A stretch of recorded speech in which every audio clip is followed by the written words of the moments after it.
coverage of an African safari and may include animal kills and carcasses. Viewer discretion is advised. The mud wallows have just started drying up. The hot weather is around. And this is Safari Live. Ready.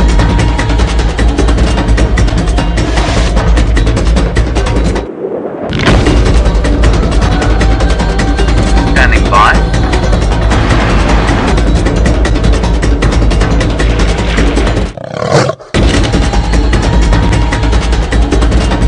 Five, four, three, two, one. You are live, you are live. Good afternoon, everybody, and welcome to the Sunset Safari on Safari Live. My name is Taylor, and on camera with me today is Gert, and you all sorts of wonderful animals out here in the wilderness. Now remember, this is indeed a live and interactive safari, so if you have any questions for us, you're welcome to ask them. You can use the hashtag Safari Live on Twitter, and we shall receive all of your questions. It's not just me out and about today. Ali is also driving around with Sebastian on board, and hopefully between the two of us, like she said, we've swapped roles. She's going to look for lions, I'm going to look for leopards, and I think we're probably going to go past Chitwa Dam for a sunset a little bit later. But first things first, so we'll cruise. If there's any nice birds around, maybe elephants and things around here looking for some fresh water to drink. But I'm going to send you across now to Ali and Sebastian so they can say hello.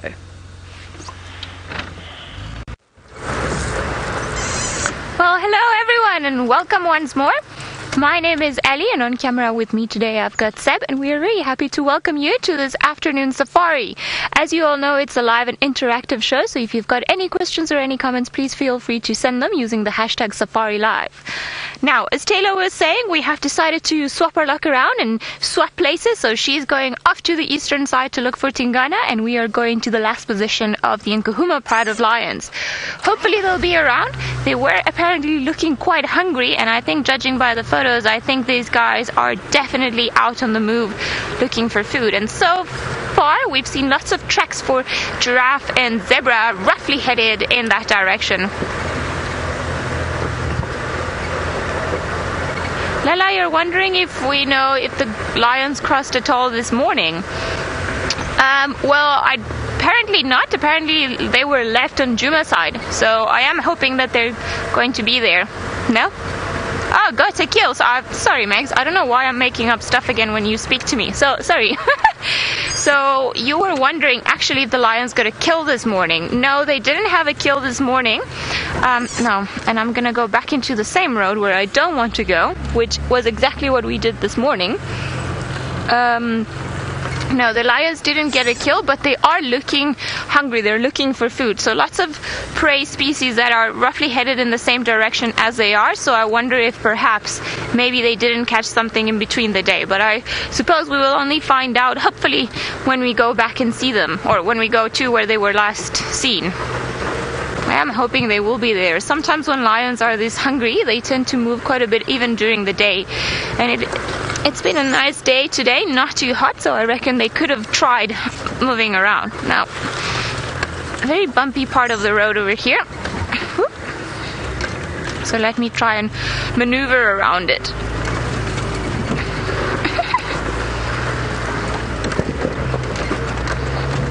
I think we are sorted here. Okay, we are back on track and not too far from the road where we need to start checking for the Nkuhuma Pride. I would really love to see them. I think every night or every day that they're not here, we all wish them back. It's like, oh, come on, especially because they tend to be very vocal during the night. So we hear them all around, and every time you wake up, it's like, okay, I think they're calling from this direction, and now they've moved here, and now they've gone there. So makes it a bit complicated. Now, they seem to enjoy this particular area quite a lot. I've seen lots of 2 tracks for them, and always in this general vicinity, very close to Bufosuk boundary, which is sometimes not the best thing for us because it's very easy for them to cross over onto another property, and then that's our viewing chance gone. So Let's see. Apparently they were on not too far from here on Mvuvu Road. And I am hoping we'll be able to have a bit of a better look at them.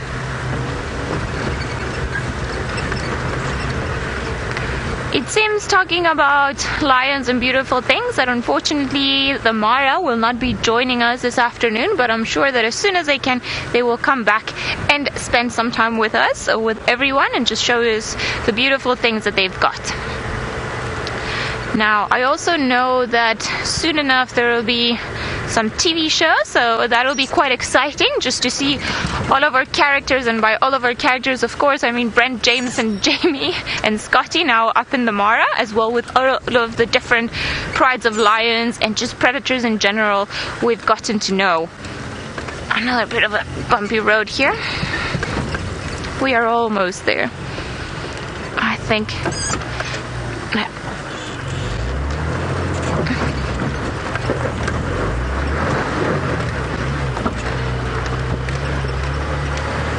Mom, Polly, you're wondering how come we don't see animals in the wild dying of old age. Well, I think it's a mixed combination of things. A lot of the times, once the animals are old, then their condition weakens quite a bit, and then that's when the predators get to them. So I think maybe that's why. It's an opportunity for some of the other creatures to predate upon something that's going to be easier to get. So I think maybe that's why. Probably as they start losing condition, then that happens. Sometimes I suppose elephants, we can see them dying of old age.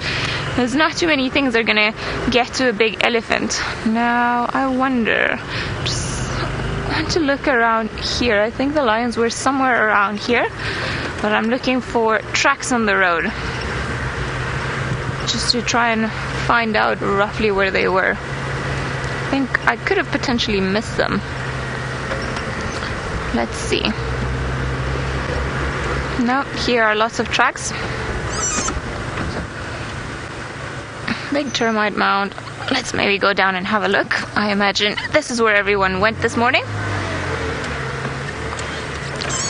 as they were moving around quite a bit. Alright, let's maybe check around here. I know Taylor mentioned that they were not too far from a drainage line, and there's a drainage line right in front of us. So let's keep an eye out for lions around this area.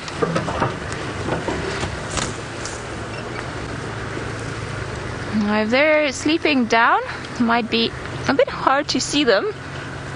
So, but I can see the drainage line that they were mentioning. So, I wonder where they've gone off to.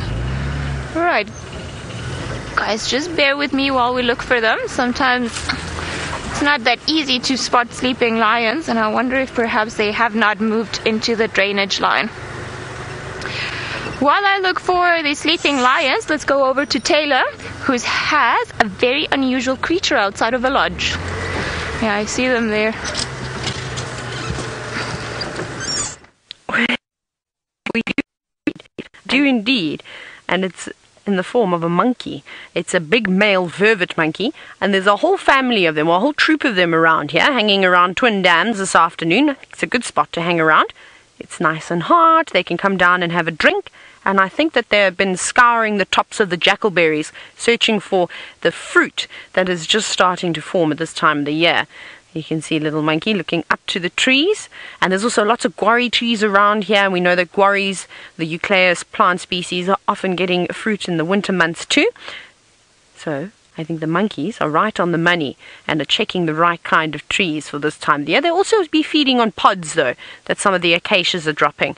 But other than that, they don't seem to be making much noise, and I prefer to see vervet monkeys that are alarming, because that means that there could be a potential predator around. But very relaxed today, just sitting about. They were a little bit nervous of us, so they ran into the thicket. But you can see they're just starting to relax now, and they'll come out. And I'm sure these monkeys have seen people before. Like Ali said, they're frequent visitors around the lodges. They obviously can be quite a nuisance once they realize how easy it is to steal delicious treats from humans and lodges. When we're quite careless, we just leave random things lying out.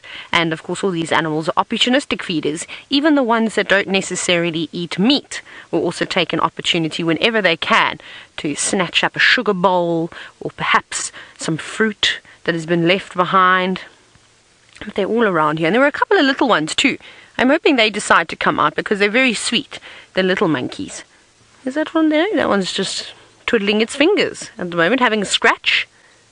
We saw lots of lions grooming today. Vervets, I think, and baboons, I think, specialists at grooming each other. And then, of course, it's a tasty treat as well if you get to find yourself a nice juicy tick or a little parasite of some sort and pop it in your mouth afterwards. Isn't that quite nice? No wasting out here in the bush. Now, my goodness, this is where the guide's stories come in, and oh my goodness, the list is long, and share them or share your stories with us today, and you can do so. Hashtag Safari Live. Of course, you've only got 150 characters, but you can just make it Vervet monkeys. But before I go into that, I just want to show you, look at this lynx spider. This is really cool. It's just going in over here. It's a bit dusty, but it's a bright green spider who's decided to live in the car. Now it's got quite a long cephalothorax. I'm going to see, sorry, that was me. I'm just trying to see if I can get it out, to coax it out a little bit, because I would like to release it into the bushes. But look at that. Now the crab spiders and I think the lynx spiders look quite similar, but the lynx spiders have got that very elongated cephalothorax, not like the crab spiders, which are generally a little bit rounder. And you can see tiny little hairs all over its body. Oh, beautiful looking spiders, but I think it will look much better on a tree rather than inside my car. But this is what happens every now and then, is that when you do go off-road, and we were off-roading for those lions this morning, every now and then one gets caught up in the car. That's not a bad spot. I think it's relatively safe in here.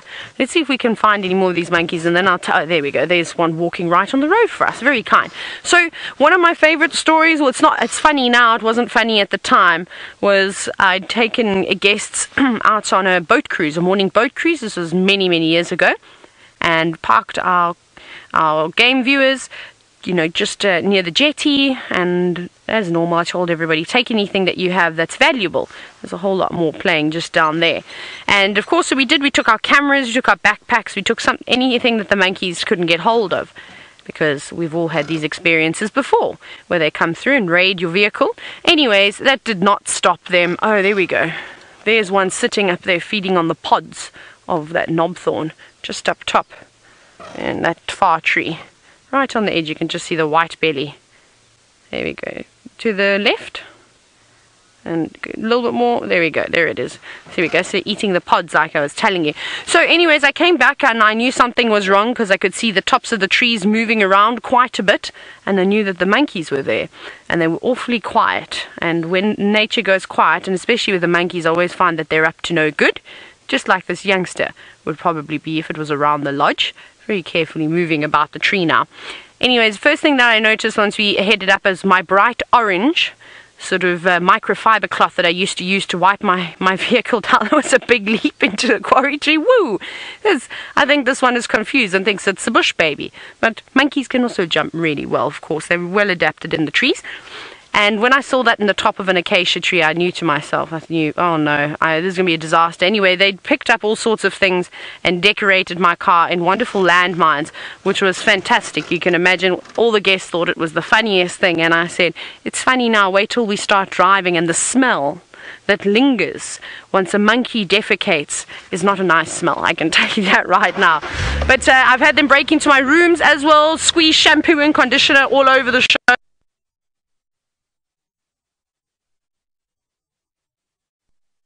Glue, and I picked it up off the floor, not thinking that they would have eaten something like that, and then started to feel this warm sensation in my hand, and I knew that if I don't open my hand very quickly, I'm going to have to try and do an interesting safari.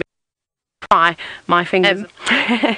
So there was many of my monkey stories. I've got a lot more where that came from. But we're going to see what else is about. We're going to keep checking for some elephants. We're going to keep checking for buffalo and all the other critters. And I'm going to send you across now. Ali's off-roading has finally paid off.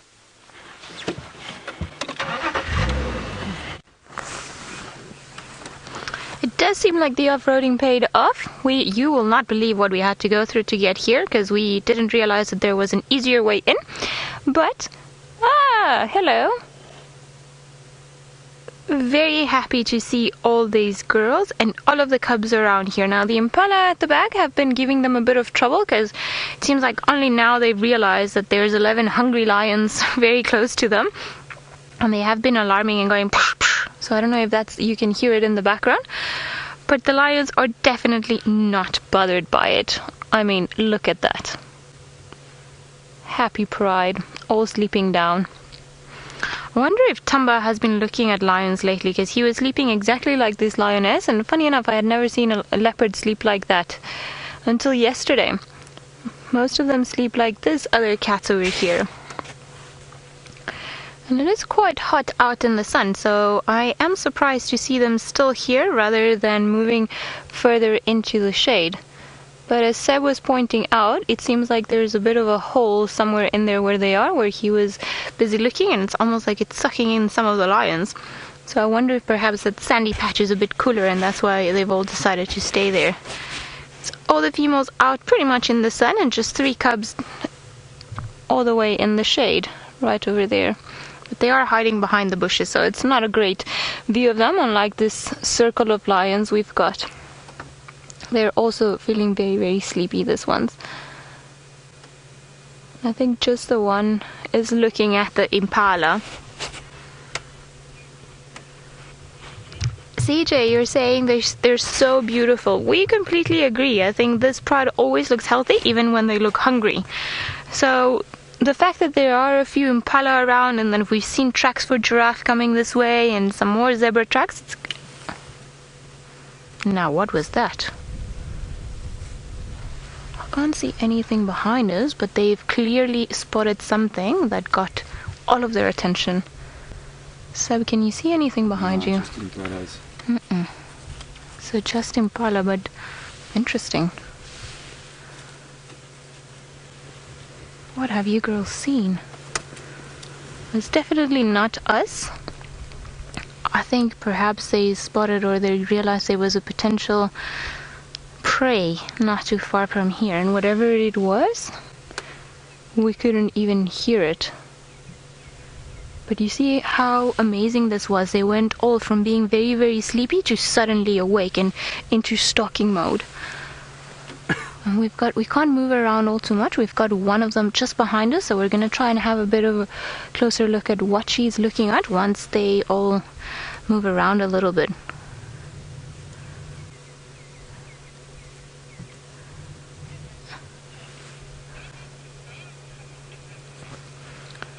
Steph, you're saying that maybe it's a male coming towards them. It could be a possibility. However, just judging by their look, I'm more inclined to think that perhaps they've spotted a prey. It is quite interesting. Just the females and one of the cubs looking in that general direction.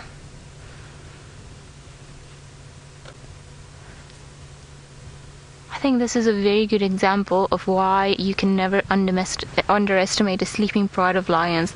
We thought that they were completely fast asleep, and even when we arrived, they didn't even wink an eye at us, not even looked at us, and all of a sudden, something in their natural world that they definitely smelt or heard, that got all of their attention. And all of a sudden, poof, 11 lions woke up, just like that.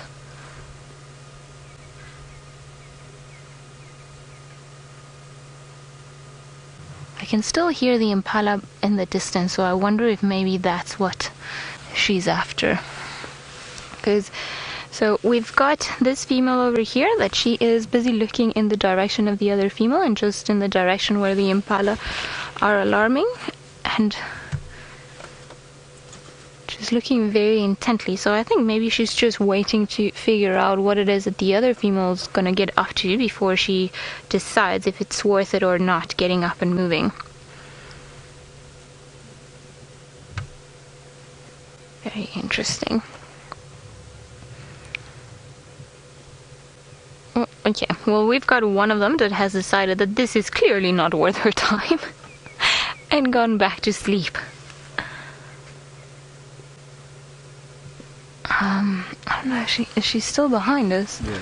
Okay, so I'm not gonna move because she is literally right behind us. Sorry guys, so we can't really turn around and show you. Just going to, because if we move, we might get in the way of any possible reaction that might happen either from the leopard or from the lion or from the prey species. So we're just gonna stick around here and stay put to see how it plays out. Justin, you say it's almost like they sleep with one eye open. It is indeed, and I think their fantastic sense of hearing and smell played a very definitive part in what we just saw. While they were all sleeping down, and like we said, in just one split of a second, 11 lions got their head ups and started looking very intently in a certain direction. So it's also good, clear indication that they're all hungry, they're all looking for food, and I think that's probably their main focus, or that has been their main focus in the last few days. But as you can imagine, with 6 cubs that are growing and they're becoming bigger and bigger every day, then their hunting requirements are going to become pretty much just as big as these lions. And it's not easy to feed so many lions all together, so I think that's probably why last winter they targeted buffalo. It was a perfect prey species for so many of them, and to try and get the little ones to get up to shape. Although we had the incident with the white mussel disease where the buffaloes that they were eating were actually not that healthy, and it was a bit of a problem for them. This winter and up to this point, however, I have only seen maybe 5 buffalo in total. So not too many of them. The last ones we saw were about 2 days ago. Oh, okay. Definitely looking at the impala in the distance behind us. I think maybe at one point the males were either clashing their horns or making a bit too much noise. And I wonder if it's not perhaps that same herd of impala, that bachelor herd that we saw this morning with the one that was injured. Seemed like this little cub had a bit of a limp. I'm not too sure if maybe he was just being lazy by walking. Interesting. I think our lions have completely changed priorities now, and then whenever there's a good opportunity to hunt, they might just take it. Although if nothing plays out of it, and if the impala carry on moving away from us, then I think likely they'll go back to sleep and try their luck a little bit later once it's darker and cooler, and they can move around for a little bit more, but also when they've got that perfect cover of darkness to camouflage their movements.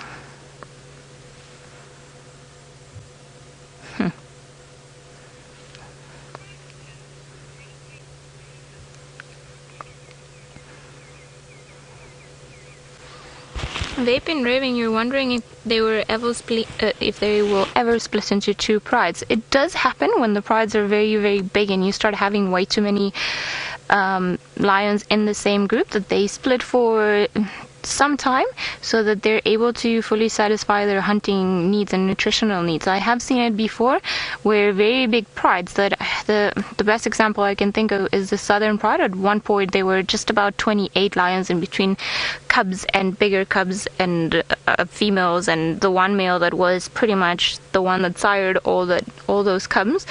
And there was a smaller group of 2 females, I think, that used to spend some time away and then come back, and there will be others females missing. So it does happen that when the prides get a bit too big and their territory is not big enough for them, that they'll start moving around, or that they'll start splitting up.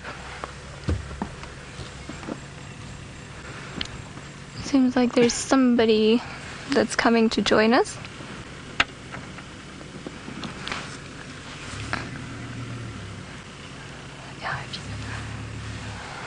Sorry guys, I've just got to speak on the radio.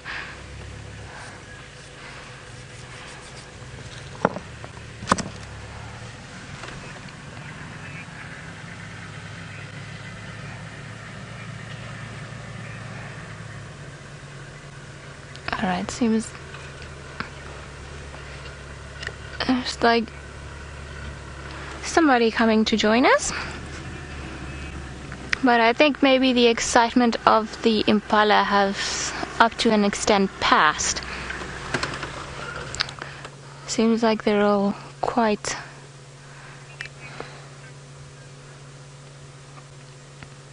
still intent looking in that direction.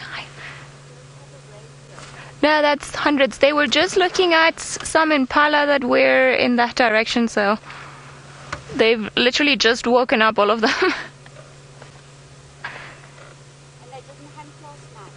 I think they tried, but they haven't come right just yet because they're all looking a bit skinny. So I think maybe why, because those impala were alarming now, maybe that's why they thought they could go and have a look. Yeah, it seems, however, that they have decided that this is probably this is probably it.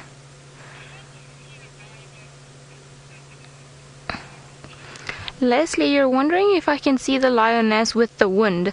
I can't from where I am standing, and I don't know if you're referring to that puncture wound that one of the lionesses had on her back, but I can't see anything from here for now.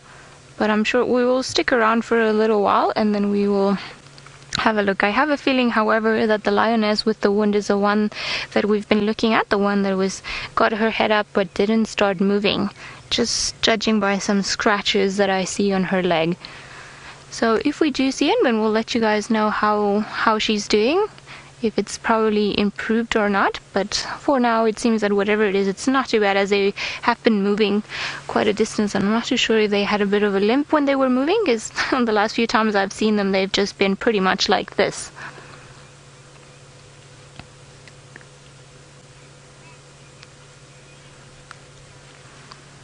Oh, it's getting quite hot over here, so while we patiently wait for these lions to get up, let's go over to Taylor, who's managed to find herself a dam. I wonder if she's gonna go try swimming in it.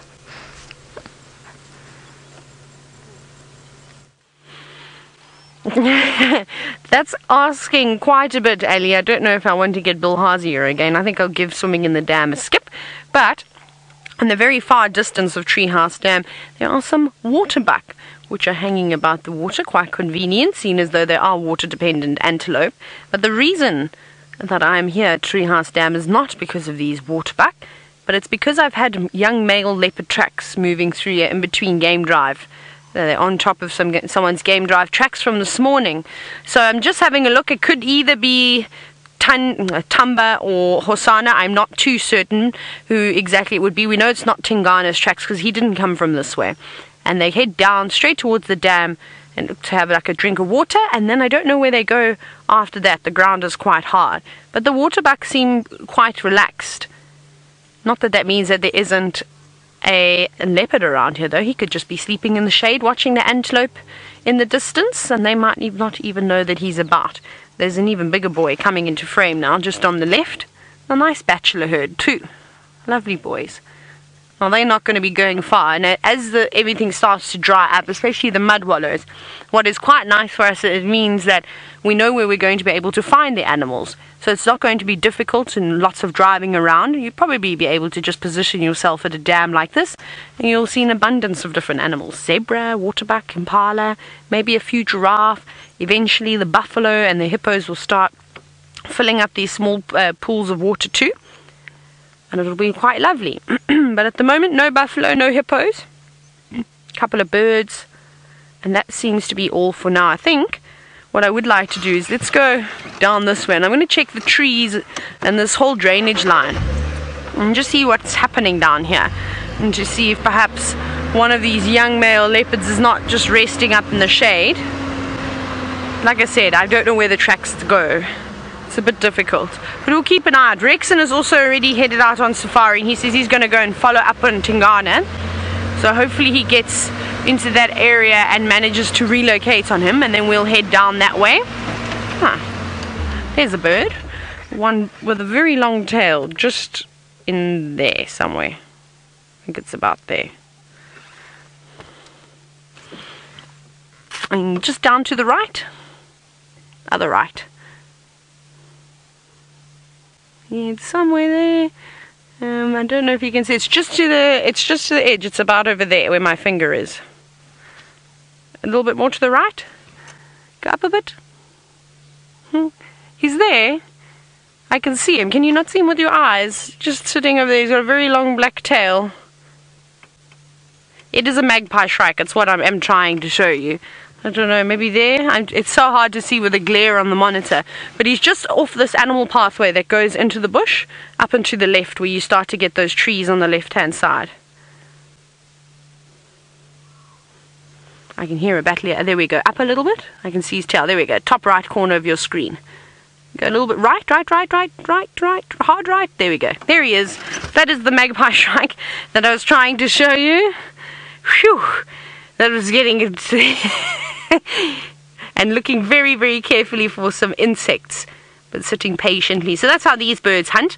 So some birds, like that battalier that I could hear calling, it sounds a bit like a rooster in the sky making a strange noise, is looking for its food from the sky as it soars about, whereas the magpie shrikes, like most of the shrike species, prefer to perch themselves up on a branch, on the top of a shrub, and wait for some movement down below, and then they'll swoop down, capture their insects, and then eat them.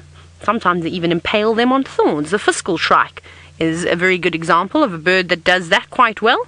The magpie shrikes I don't think, create those beautiful buffets of insects just as well as the fiscal shrikes do.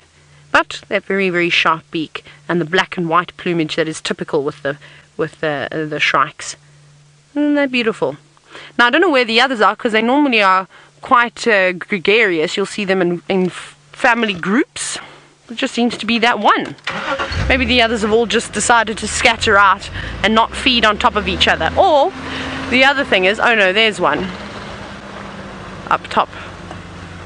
Actually, it's quite an interesting one. This one's got a lot of white on it.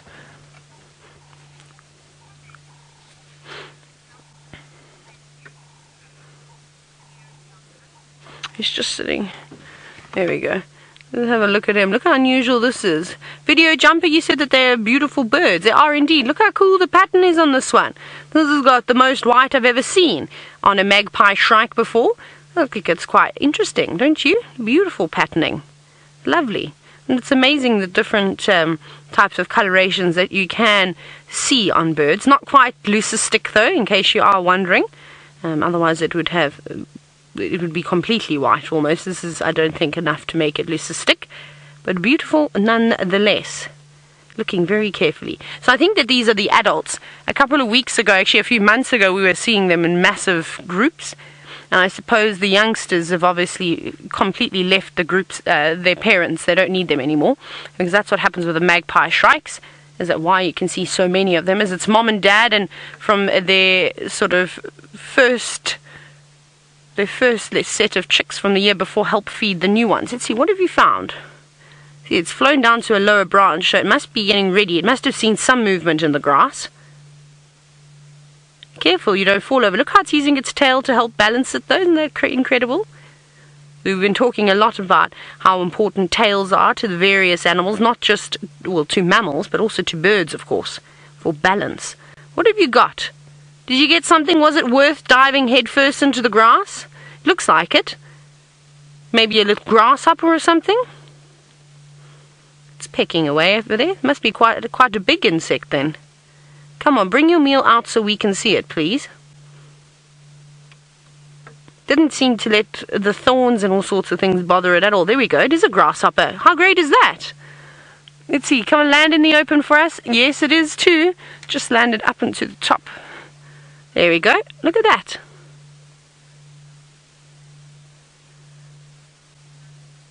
What you got? There we go. There's the grasshopper. That's a tasty treat, and I can see why it was struggling slightly, can't you? It's quite a big meal for this bird, and I'm quite interested to see what it's going to do, because I don't think it's going to be able to eat that whole. It's not going to be able to open its mouth wide enough. So are you going to pull it apart? Looks like it. Oh wow, look at that.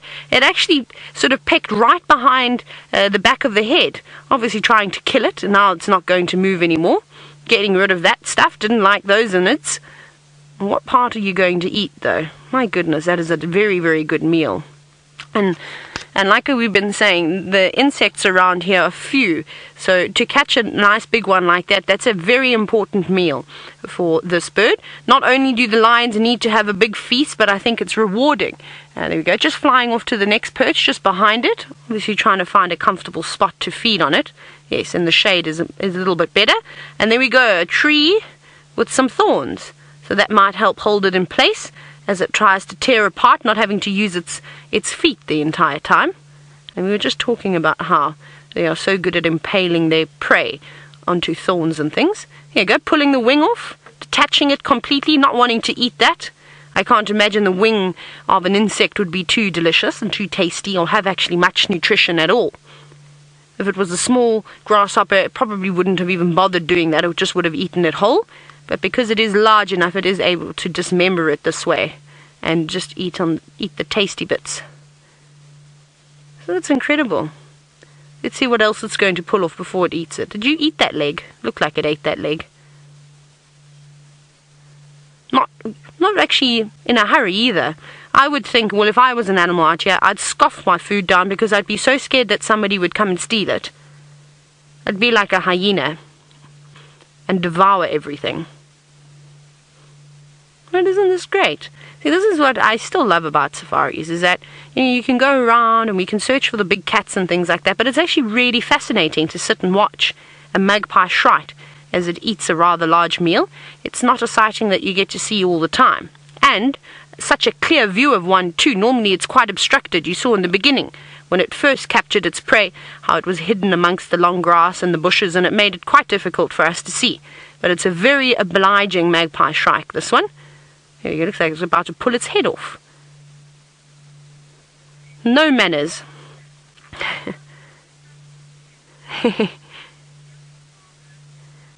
Catherine, you've said that you love these birds' extravagant tails and you think that nature is just marvellous. It is indeed. I quite like this unusual colour pattern that this magpie shrike has got. It's not the traditional sort of black and white colours. And there we go, taking its first bite of this delicious grasshopper. And I'm sure well worth it. It's probably been sitting very patiently on that branch for I don't know how many hours, waiting for an insect to make a wrong move, or a right move for the bird. And look at that, and probably won't need to eat too much after that. I can imagine it will probably take a bit of a break. Maybe it will just sit and enjoy the sun, give itself a preen after a well-deserved meal. Fantastic. This is what I love to see the rollers catch, though. I enjoy watching rollers eat their prey. They're amazing how they sort of swoop down and, like a spear, grab their prey, almost pushing it down into the ground and then taking back up to a perch again. This is so cool. Just quickly going to listen to the radio while you watch this bird eat.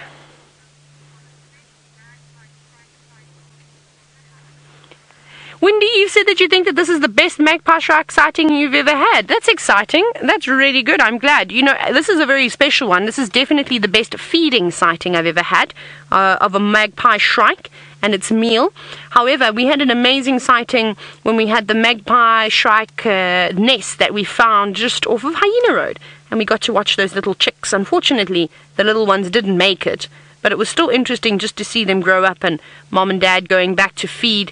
It was quite nice to see. So I enjoyed watching them. And it's a pity they didn't make it to adulthood. But there were definitely a whole lot that made it.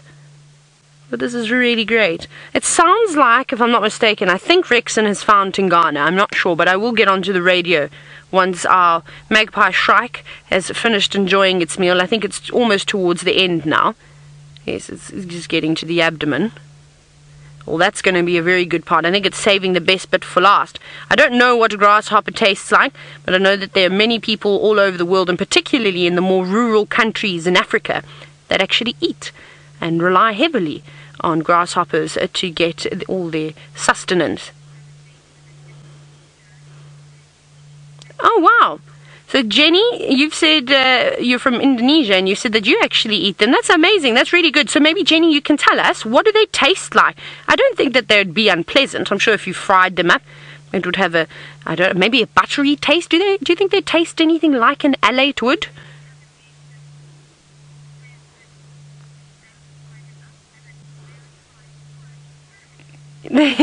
Megan's giggling now. Megan's directing. Megan, you said that Jenny Animation says that you do fry them up too, and they're very high in protein. I've read that they're very high in protein. Well, if I ever come to Indonesia, I'm going to call you up, Jenny, and I'm going to have to come for a little snack in the form of grasshopper, or a couple of grasshoppers. Perhaps do you have them like maybe pub snacks if you're watching some sport, you know? I think it would be quite nice. We eat mapani worms. That's a very, very big thing out here in South Africa, eating mapani worms. I actually saw a mapani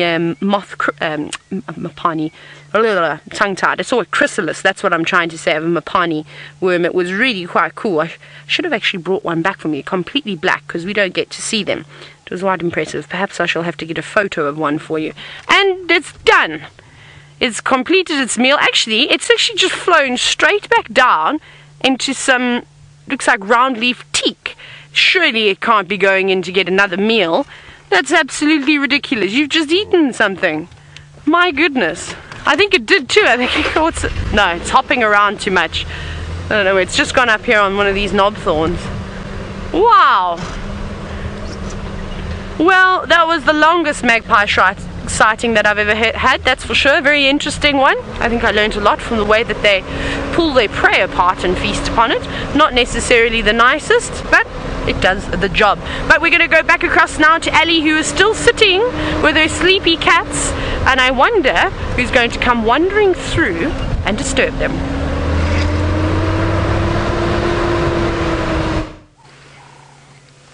Well, I don't think any smart creature will move around to disturb a sleeping lions, and particularly 11 of them. I reckon you'd have to be quite brave to even think about doing that. I'm certainly not going to try. There we go. Well, this, out of all the youngsters, the one that's got his head up and is busy grooming himself, is the only one that actually started moving around, and as soon as the females got into a stocking position, he's the only one that went and joined. Well, I keep saying that it's a he, but I've actually got no clue if it's the young male or one of the females. I have been trying to maybe have a little bit of a look around, but I haven't found out yet who it is. Suppose we're only going to have to wait until they start moving around a little bit more, and then we'll know which one is the bravest of them all, of the little cubs, or perhaps the hungriest of them all. It was very interested in starting the hunt with the females. Now we've got the 3 females here, or 3 of the females sleeping over here, and this sleepy cat over here, this is the one that went off and seemed to be the one that was a bit more intent on going after those impala, and she actually thought about it for quite a while until the impala moved off behind some bushes, and then she's just pretty much come back and decided that she needs some more energy. But in the process, it seems like she has gotten herself a little, maybe her version of a piercing. So she's got a thorny branch, looks like from a buffalo thorn, stuck onto her skin. Now, this is not hurting her in any way, and imagine if you're walking through the bush with your clothing. Sometimes you'll get little branches and twigs and things on you and won't necessarily bother you too much, but you're not aware of the fact that you're carrying them. I'm sure if she were to turn around and sleep on her left-hand side, then she would feel them. Now, this other female that we're looking at, that's very sleepy, this is the one that we think perhaps is the one that had the wound. Aaron, you say that this is an Nkuhuma carpet. I think it is.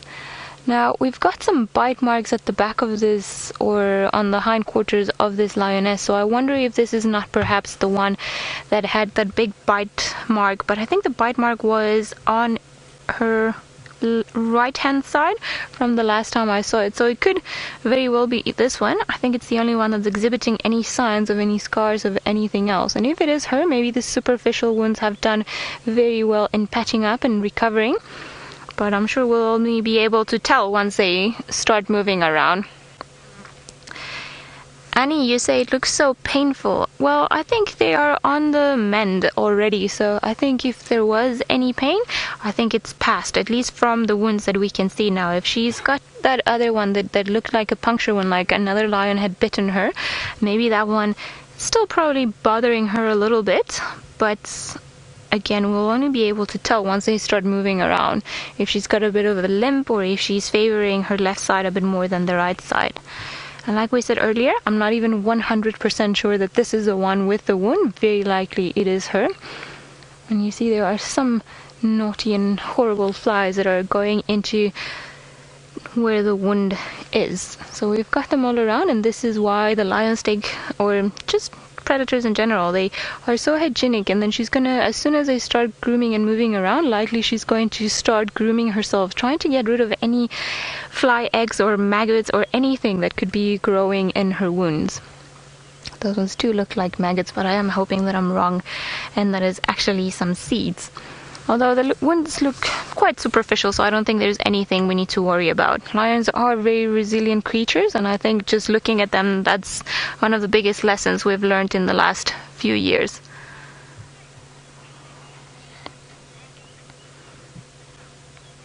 Bobby, you're wondering if they would be bothered by thorns in their paws or if their paws are thick enough. Sometimes they do get little thorns in between their toes, and often you will see that they'll stop around and they'll start grooming their toes or just the bottom of their paws to try and loosen it and get the annoying thorn out of there. They are also, the paws are thick as they walk in an area that's full of thorns and just very rough soil. But every now and again there's a sneaky thorn that manages to get in there and go into their, well, go underneath their paws and into their skin. So if that does happen, often you will see them take their time with their paws and just try to loosen the thorns and get them out. Very adept at walking in this harsh environment. I mean, imagine if we had to walk around bare feet. I'm sure very quickly we would develop some sort of calluses all around our most vulnerable parts in our feet, just so that we can walk and spend a bit more time out in the bush. Pretty much the same for the lions. They live in this environment, so they need to be protected from even little things as thorns. Someone's sleeping quite peacefully.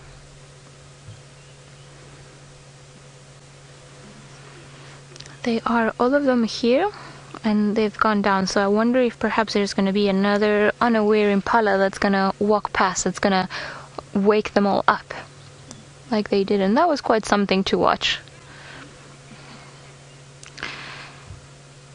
We're going to sit with the lions a little bit longer, see if perhaps they do wake up a little bit, but in the meantime let's go to Taylor, who's managed to find one of the few animals that is not afraid of waking lions up.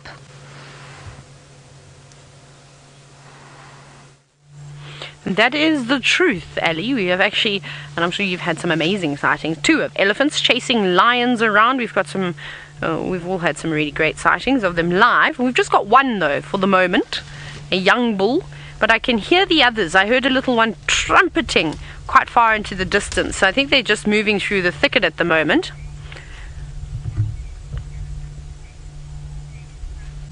Now CJ's son, well, CJ's son, so this is important to leave my goodness, what is wrong with my English today? Like me getting the tongue-tied, twists out. I don't know what's wrong with me. Perhaps I'm just so excited that I've got to finally see some elephants, and the adrenaline is still wearing off from that very exciting magpie shrike sort of view that we had of it now. So sorry, so yes, so CJ, your son, you said that he wanted to see elephants. Well, here we go, one, and I'm hoping that the rest pop out, but I'm trying to work out where exactly they are. Like I said, it trumpeted and it did sound quite far east from where we are at the moment. No, I thought I heard something exciting, a new bird, but it isn't. There's just some francolins and things moving through the grass, but this elephant now is, well, he's eating from one end and it's coming out the other end, and that's something that elephants seem to do quite often, is defecate. And a fully grown elephant can defecate every single hour. And I wonder if it's the same herd that Ali had this morning, because we're still around here. We're just off Mumba Road now. We're going to give Rex a hand with finding the leopard. It seems as though he doesn't have him, but he had his tracks. So Sneaky Tingana has pulled a slip on us, and he's disappeared from his spot this morning. and we're going to hopefully try and find him. And I think what we might do is, because this elephant is moving off into the thicket, I think the others are still further east. Let's go see if we can actually find them and maybe get a better view of him. We're just on an old track that goes into the bush, but we won't be able to off-road too much further. See, they move so quickly, so even though that trumpet seemed to be quite far away, there could be much clearer somewhere in this very dense block. There's plenty of places for them to go and drink. They can dig in the mulwati, which is one of their favorite things to do, and there's also a pan not too far from here where Kruger used to actually love it around here. You go all the way along the mulwati on that 2-track and it takes you to a little spot, and there's lots of male leopard tracks around here. I think some of them are slightly older, from when Tristan had Tumba the other morning. I think it was around here, so I've seen his tracks going up and down too, but not very fresh at all. We'll just keep checking though. Yeah, up and down, up and down.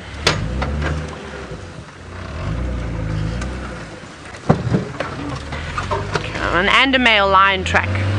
My goodness.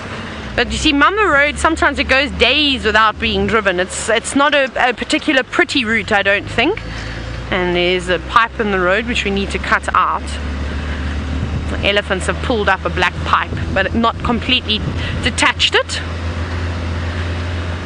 Let's see if I can scan in here and see any grey giants. Otherwise, if we don't get lucky now, we will carry on. Rexon has asked me to check cheetah cut line for him, and I would like to check it just to see if Tingana hasn't perhaps already crossed out of our property. And if he has gone into Torchwood already, we can stop searching for him and focus on something else. And then we can always come back into this area, and hopefully the elephants sort of moved out of the thicket. But from where we are to the next road is a massive area. They could still have quite a bit of distance to travel before they do pop out on any roads. Oh, we'll check the trees, we'll just check everywhere, just in case there maybe is a leopard that has been sleeping on this road and no one has realized it just yet. That's also a possibility. It's very thick in here though. Lots of monkey oranges, lots of bush willows. But that seems to be all. Not even an impala or a stenhawk or a daker just yet. Haven't seen any of those. Here they are. There's another elephant. Hi, elephant, who's hiding behind the trees. Susan, you've said that you would like to see some hyenas. It's been a while since you've seen some of the hyenas. It has. I think our best chance for finding hyenas will probably be a little bit later this afternoon. I just heard the radio go again. I just want to make sure that they haven't found Tingana. Oh no, don't want to go to Torchwood. I wonder if Tingana hasn't already crossed out, because it seems as though they're extending their search now into Torchwood, but we'll give it a bash anyway. So this is another one of the elephants. They're very sort of scattered now. And this one is on the southern side of the road. I think I can hear some movement through the thicket to our left. So I think there are a few of them still around. And I can't tell you just yet if it's a female or if it's a male. It's a bit difficult to tell from here.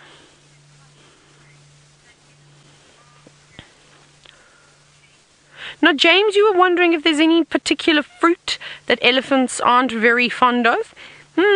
Not that I've seen. Although, you know, I must say there's a tree. It's also in the Diospirus family, so the same as the jackalberry.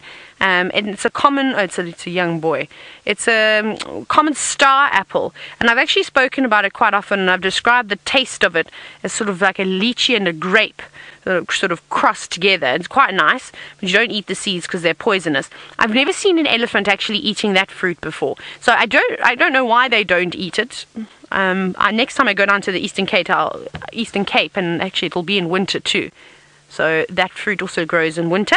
I'll have to have a look and make a special observation. But otherwise out here they seem to eat everything. They eat the fruit from the balanites trees, they will eat the jackalberries, the guarri fruits. You sometimes see it in their dung, but I don't know if they're maybe intentionally feasting on that. There really isn't much flesh on a guarri fruit for an elephant.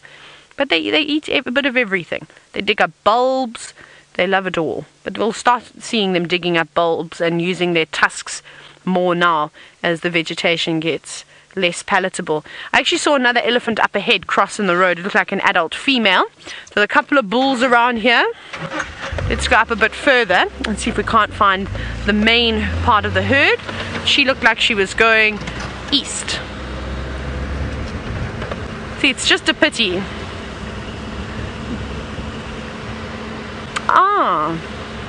Okay, so apparently in a sighting with Ali this morning, you saw an elephant that only had one tusk. I don't know if it's the same. There are many elephants all over Africa that have got one tusk, some of them even no tusks. So it could be the same group. She did say her group went into Little Gowrie. Now they could have come back, but I haven't quite established which direction these elephants are coming from, because we've got elephants on the southern side of the road and we've also got elephants here on the northern side of the road, moving up and down. Here's another one. Something looked slightly damp during hole earlier today. Hello guys, here we go. Let's see who we've got now. To sneak up a bit further. Hello little one.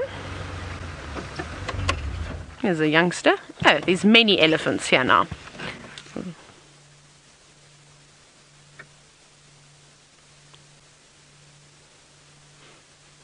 They're actually eating very quietly too. Normally they make such a noise when they feed.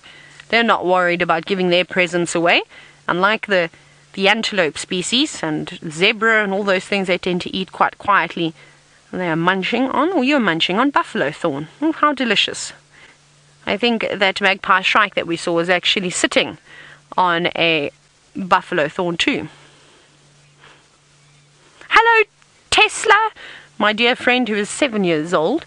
And you said that, welcome back, Miss Taylor. You know, Tesla, I think you're the only one that calls me Miss, so thank you very much.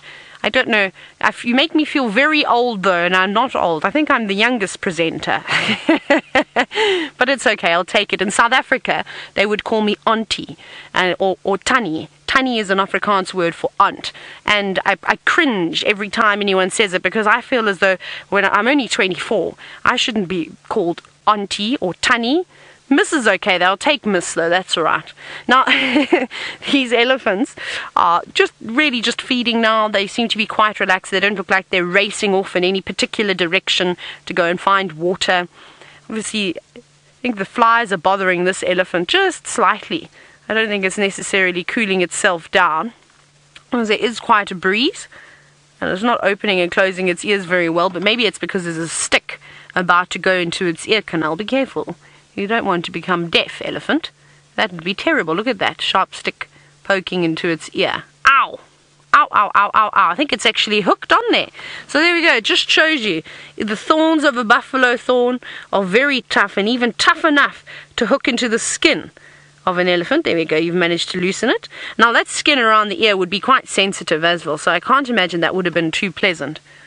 But maybe it's a combination of flies and trying to keep yourself nice and cool. But like I said, it's not actually that hot. It's a very pleasant day. It would be like a summer in the UK though. This would be a hot day. Everyone would be at the beach. For us as South Africans, it's actually quite nippy. Megan, what is the temperature now? It's what, in the low 70s? It's not, I don't think it could be anything higher than that. 78! Absolute lies. It cannot be that hot. It doesn't feel like it's 78 today.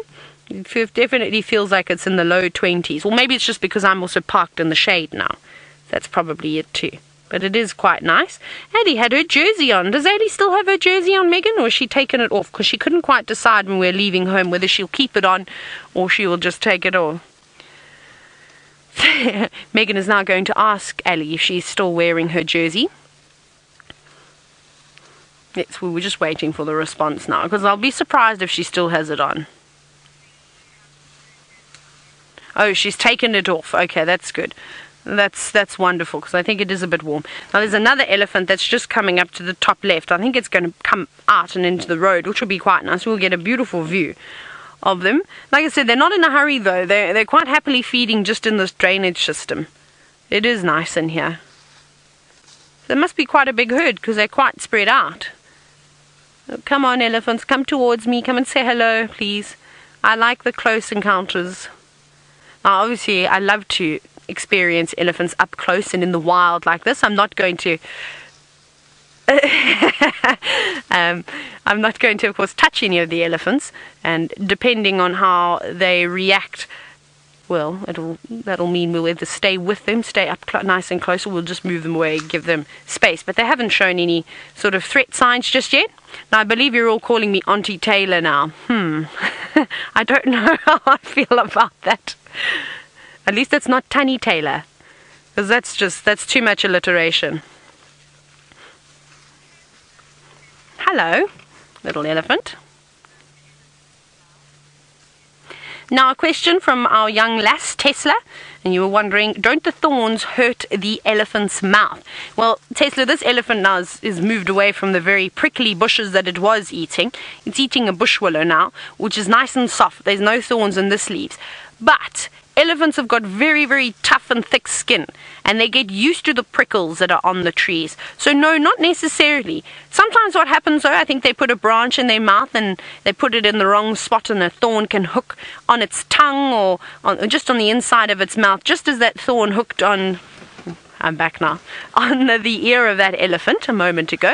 And then you see them put their trunks in, and they just sort of reposition their food a little bit, sort of no, that way, a little bit back that way again, and then they crunch down on it, and it doesn't seem to bother them too much. But the little elephants definitely do struggle. You see that they're still trying to get used to the prickles.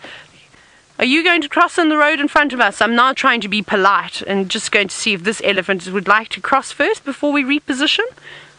It is a young bull, so it's not that one's mom. So I wouldn't be worried of putting myself in between those two elephants. He wouldn't be too bothered about it, but he is also at the age now where, well, he's going to try and challenge us. He's hanging towards the end of the herd. The female's not going to be tolerating him as much because they become quite boisterous. Hello, boy. You're not going to give us any fun and games? Not going to tease us or shake your head? He's actually giving us a wide berth. You can see that. Just walking across, just smelling us as he walked past, turning his trunk towards us. Right, that means we can go. No more elephants to cross the road. We'll go up a little bit further. Now, this is the tricky part. They actually seem to be going that way. I wonder where they're going to go. I think this might be the last of these elephants for a while until they decide to pop back up into the Mulwati. So we'll continue with our Tingana search.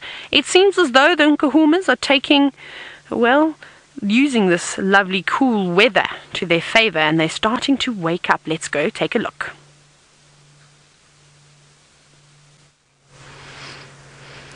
Well, I'm not so sure if it's the lovely cool weather, which is definitely playing a part in here, or if it's actually been some of the vultures we've had flying around. It was funny enough because we couldn't hear anything, and then all of a sudden again, all of them woke up and they started looking up to the sky, and there were two vultures circling not too far from us. Yeah, she was looking exactly the way she is now. So we were wondering if perhaps the vultures saw us, like, oh, a pride of lions. Maybe there's food somewhere down there. And once they started coming down, then they realized that these lions are still hungry lions and no food to be found around here. But they are looking somewhat alert. Every now and again they will get up, and you see even the flapping of the wings of the vultures in the sky flying above us or landing not too far from us. That's gotten them all up and looking in certain directions. So I think they are going to be a bit more active than perhaps they have been up to until now. But like we said, we just saw how easily it was for them to go back to sleep. So I'm hoping maybe the vultures were the last impulse that they needed.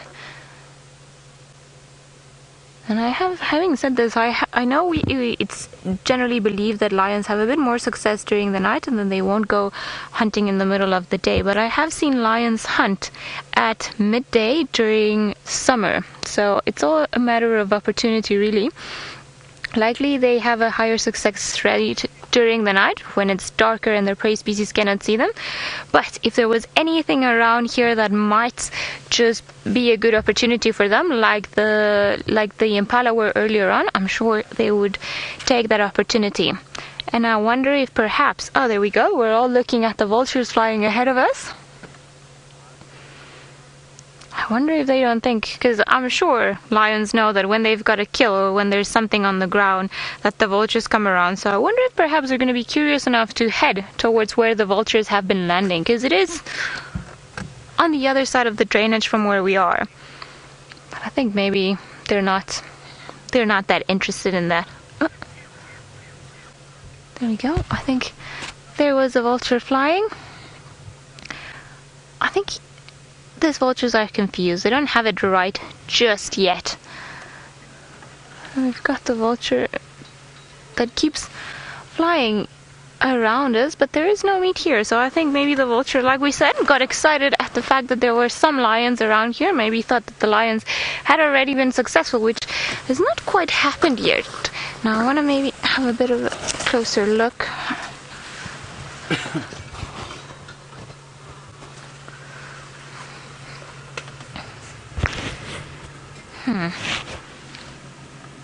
Hello, girl. At least all of them have got their heads up. I do hope that they don't start walking in another general direction, and I hope they start walking towards where the impala were, mainly hiding behind a blade of grass. Aren't you a clever lioness? So like I was saying, I hope they walk roughly in the direction where the impala were.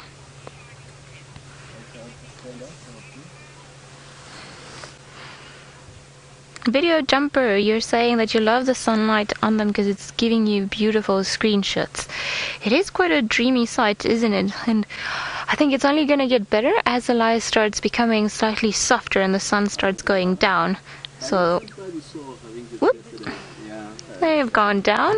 I think it's been stressful, this hunt and looking for food, isn't it? So I think now that we've seen them twice moving around and just looking for food, so it's a good proof that sometimes it is hard also being the king of the jungle, or in this case the queen and princesses of the jungle. Their tummies are looking a bit empty, and they are very likely, or they have been likely, struggling the last few days to have something substantial to eat. Who knows, maybe they've gotten an impala, but like we said, an impala with all of them would last nothing.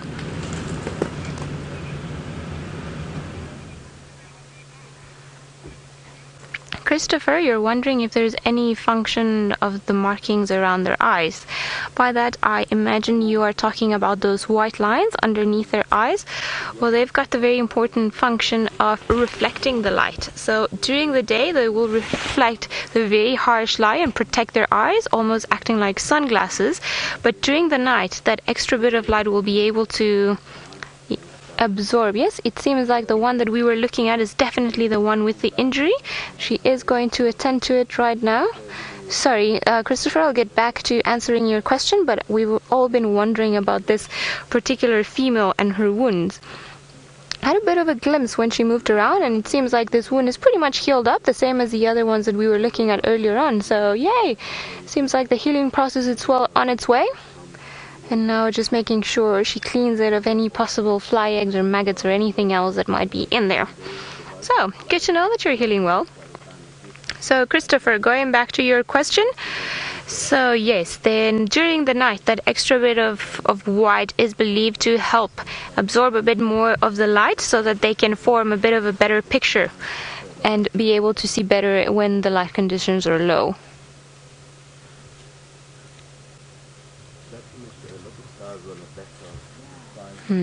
Seems like this is the way she prefers to sleep. I thought maybe she was walking a bit funny, but I think it was because she was stepping over some more lions. Beautiful, all of them around here. And they're sleeping so nice and tightly. I wonder if maybe the cubs are going to be the ones that start moving around. They seem to have their heads up. But I wonder how long this is going to last, because they've gotten that sleepy look and their heads are starting to tilt. Perhaps they'll just go back to sleep as well. They have definitely kept us on our toes today, these lions, looking up, moving around, going back to sleep and suddenly waking up again. Very exciting times ahead. I wonder where you guys are gonna go. This is indeed a carpet of lions, all of them very happily asleep, and probably now they're gonna start having a bit of a better snooze. Like Taylor was saying, it has been quite hot. I'm not even wearing a jersey this afternoon, although I started with one and I was afraid that I was gonna be cold the whole afternoon, but clearly not. So now there's a bit more shade where they were sleeping, so I think probably now is going to be a bit more comfortable for them. I do think they were a bit hot, although they chose to be in the shade, but sometimes lions do things that I cannot really explain, that go against all logic, like sleeping out in the sun when it's already quite hot. Are you also going back to sleep?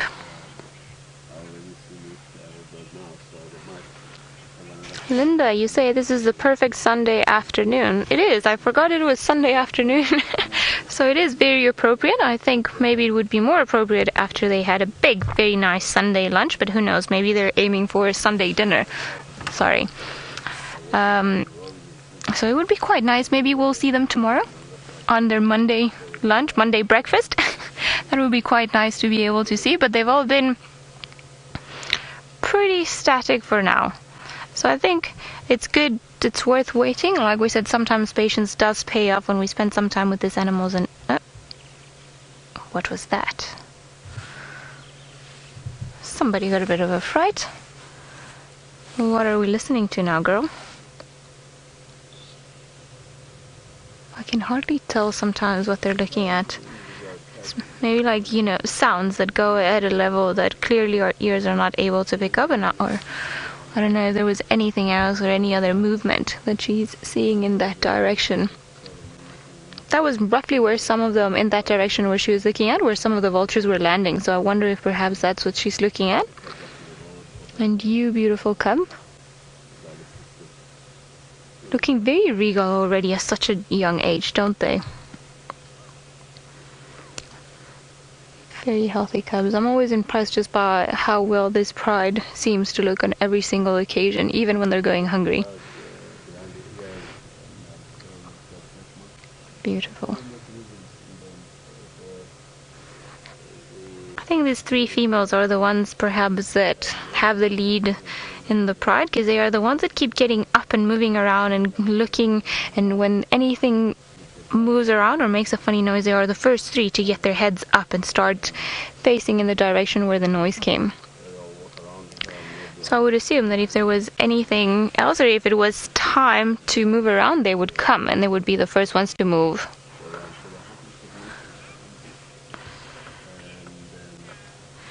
Sam, you're 9 years old and you're watching all the way from the Netherlands, and you're wondering how old can leopards get. Well, leopards, why did I say leopards? Lions.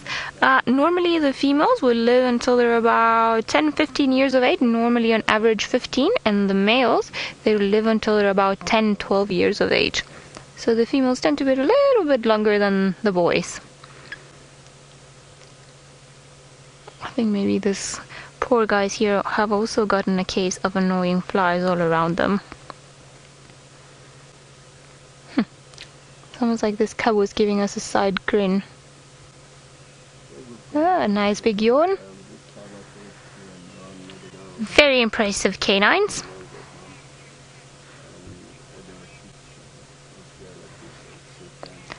Tucker, you're 5 years old and you're wondering if lions get blisters. Well, that is a very good question, Tucker. It's something that I have never thought about before. They get wounds like some of us do, but I don't think they get blisters on their feet for walking too much. Sometimes, perhaps, if they walk in very, very hot sand, they might, just like a normal dog, they might get cracks. And you see that the paws will go maybe a little bit red and they will hurt a little bit. But I don't think they get blisters like what we do. It seems like somebody's decided to come and join the rest of the lion pile that we've got there. I wonder if perhaps a better common name wouldn't have been a pile of lions rather than a pride of lions.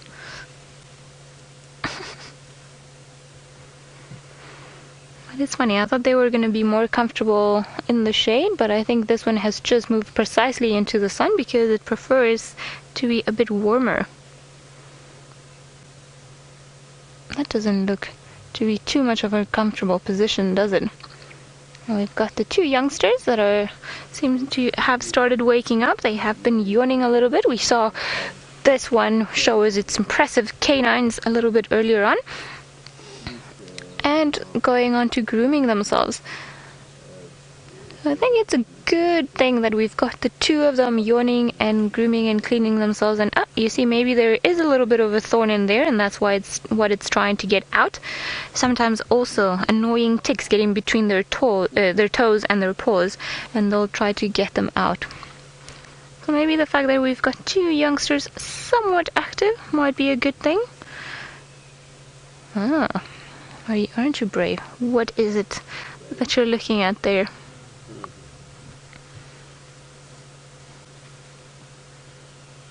No? Learning from the older females, and now she's heard something in that direction and she's facing there.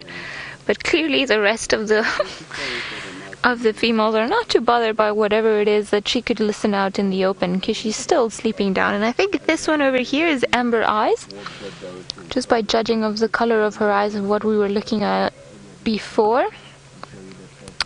Maybe not the greatest of view now in the shade, but if we had to choose, this would probably be her.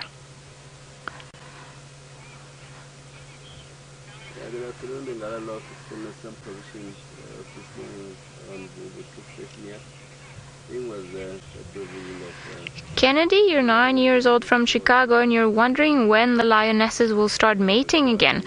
Well, they will only start mating and have new cubs once they have raised all of these cubs that are here. So if there's one particular female, like for example Amber Eyes, that we think doesn't have any cubs, she could go into mating anytime soon. But the other ones, the mothers of the cubs, are only going to they're only going to start planning on having new cubs once all of these ones over here become adults. Because lions only raise one set or one litter at a time, so once those ones are old enough, then they will have the next ones.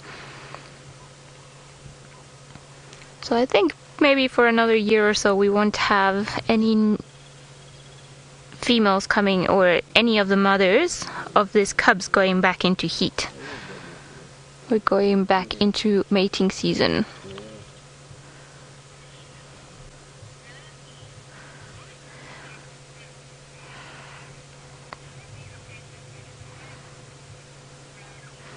Rami, you're wondering why lions live in groups or in prides, and how big is the largest pride?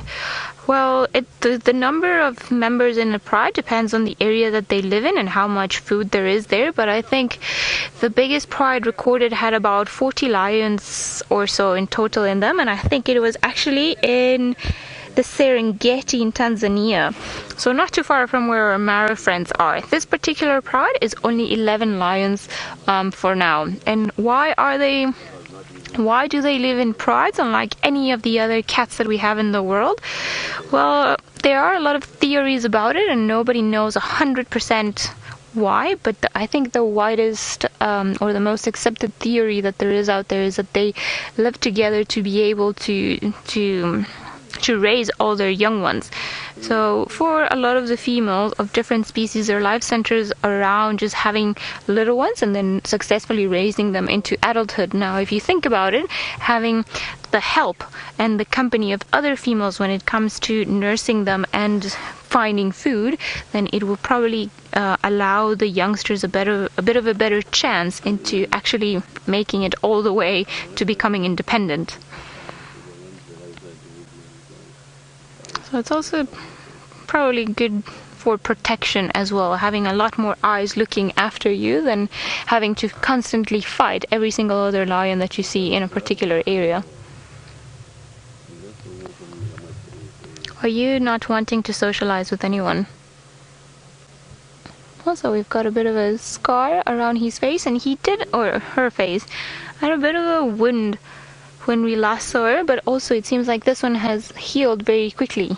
It seemed like last time we saw it was a bit swollen on the right hand side of its face, just in between the nose and where that scar is. But I think lions have been doing quite well, and we've seen some of the wounds of that other female, and in general they've all healed quite nicely in the last week or so. I think maybe they had a hunting attempt.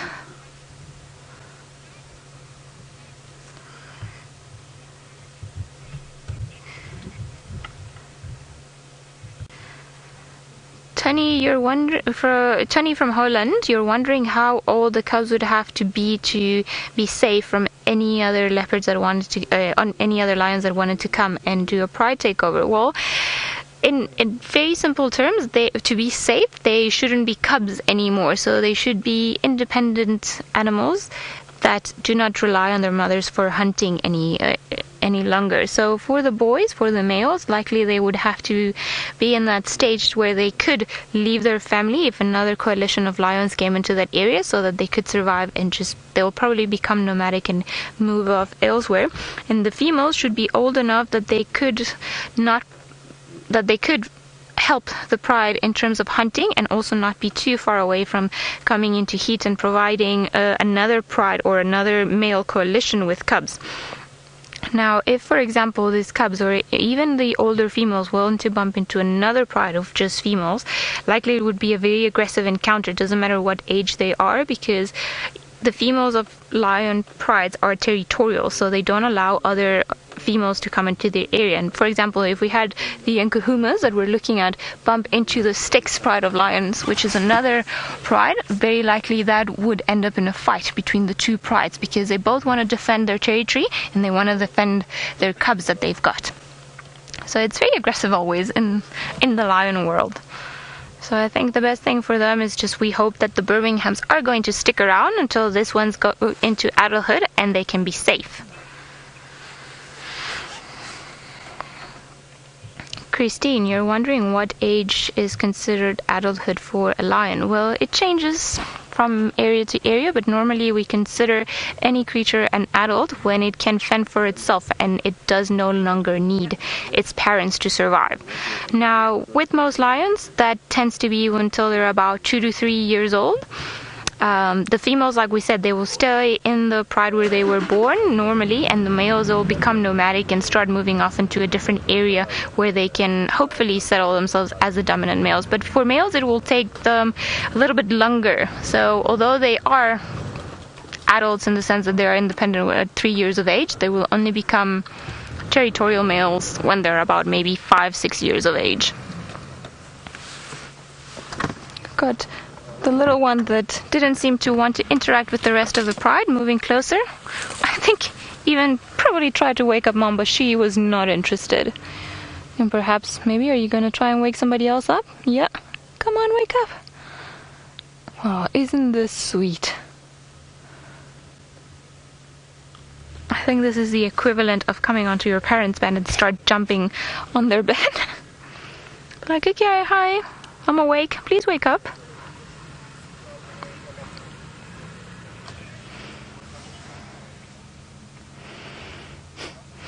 Seems like these lions are still quite sleepy. We will keep you posted if this youngster manages to wake all of them up. But while we do that, let's go over to Taylor and see how her leopard search is going.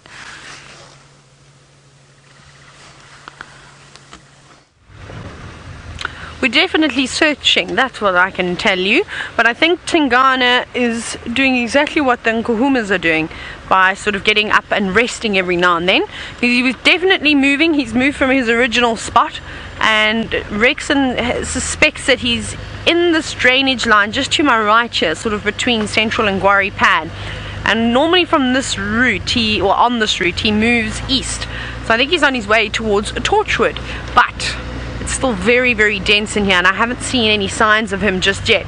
But if he was just walking down into the drainage line, I really would have no chance of seeing him at all, because it is so thick. And we can't see into it, and we also can't drive along the edge just because there's too many trees. So what I am doing is I'm keeping an ear out and listening for any alarm calls of birds. Perhaps any of the antelope species will give his presence away. So that's what we're doing. So I'm not making too much noise while I drive around. I'm being quite quiet this afternoon. I have to rely on my hearing. And we're just bumbling about And I think what we will do is we'll probably go down towards Chitwa Dam now. We're still quite a way off, and we'll probably get there just in time for sunset, and that's going to be our plan, and see what's happening there. I haven't seen hippos. Well, I have seen hippos because I saw them while I was on holiday, but nothing quite like the Chitwa hippos, where that they open up their mouths and splash about, and maybe we see a crocodile. Maybe Vlad or Boris is around.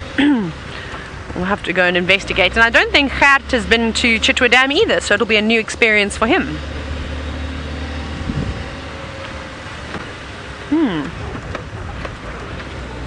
Now we're driving around, and we've actually been talking quite a bit about the drought. And Cecilia, you are wondering what are the conditions now of the drought. Well, the drought is basically over. I think we've got enough water to last us. Buffalo's Hook would definitely hold its water towards until we get our next rain. There's quite a bit left. And at Treehouse Dam there's still a bit of water in, and it's the same thing at Twin Dams too. There's a fair amount of water in there too. So I think we'll be okay.